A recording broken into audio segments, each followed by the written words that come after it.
Keyin xudo xolasa aka, O'zbekiston bo'yicha ustalarmi, qaychisi bormi, kim bo'lsa ham vizib aka, vizib ham bor ekan mana. Diqqatni eshitinglar.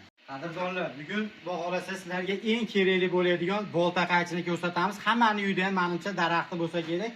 Albatta olib qo'ysalaringiz ziyon qilmaydi. Buni bolta qaychi deydi. Biz o'zimiz ham juda ko'p shundan foydalanamiz. Buni holatini qaranglar. Hech qanaqa bunga og'ir mehnat kerak bo'lmaydi. Farg'ona viloyatida bo'layotgan haqiqiy qo'l bola ustalarimiz mehnati, Abdulvoqiy akamizning mehnatlari bo'ladi. Bu yoqdan olib kelinglar kamerani. Usta akamiz o'zi mana shu yerda turibdi, xudo xolasa. O'z qo'l mehnatlari bilan bularni yasagan. Hech qanaqa qiyinchilik bo'lmaydi. Buni olsalar, uyingizdagi daraxtlarni bemalol abrasiya qilishingiz mumkin. Assalomu alaykum. Hop, akamizga ko'rsatib beradi endi buni ketishdan. Bu nirjavik hisobligi telefon qilgan odam albatta kilosini necha kilo deydi. Nimaiki bog'bonlar ertalabdan kechgacha buni ko'tarib yuradi-yu. Ashuna hisobiga kilosi og'irmasmi deb so'raydi. Bunisini kilosi 1 kilo 100 plus minus. 1 kilo 65 gram chiqdi taroziga qo'yadi. O'shaning uchun 1 kilo 100 plus minus deyapmiz. Bu degani umuman charchoq bo'lmaydi. Xohlasanglar kechgacha ko'tarib yursanglar ham bo'laveradi. Xitoyda qaytisini qo'yganimizda o'shanda 1 kilo 300 chiqdi. Undan ham ingichka. Undan ham yengil. Keyin kesishlari mana yengil, mana shu tesha sopidan sal ingichka, mana qo'lda cho'zgan holatda mana. Bemalol nirjavik sopligi. Endi mana u temir sopligi. Bu mana ketmon sopi bilan bir xil. Mana shu joyi mana. Xudo xolasa kesishlariga javob.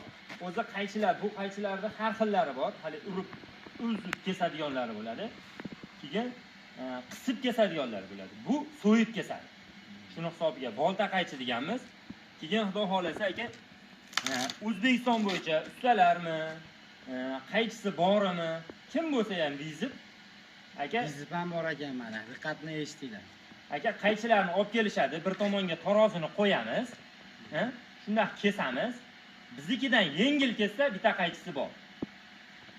Videoni bitta like bosib videoga maksimal tarqatib qo'yamiz bog'bon akalarimizga hamda usta akalarimizga. Bizning qaychimizdan yengil kesadigan qaychini olib kelganga bitta qaychimiz bor. Adarkasi ham bor ekan. Buni kesishini qaranglar. Men o'zim ham juda ko'p qaychilar ishlatganman, lekin bunaqangi qulay keladigan dehqonga, bog'bonga qulay keladigan qaychilar ishlatmaganman. Mehnatiga bitta like bosib qo'yishni esdan chiqarmang. Mana buni kesgan joyini yaqindan ham ko'rsatib berasiz. Orqaga qisib qoladi mana.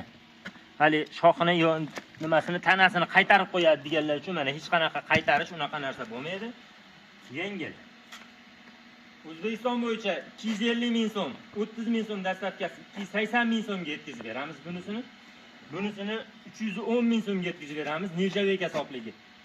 1 kilo 600 plus minus, 1 kilo 100 plus minus. Murojaat qilaverasizlar, xudo xolasa.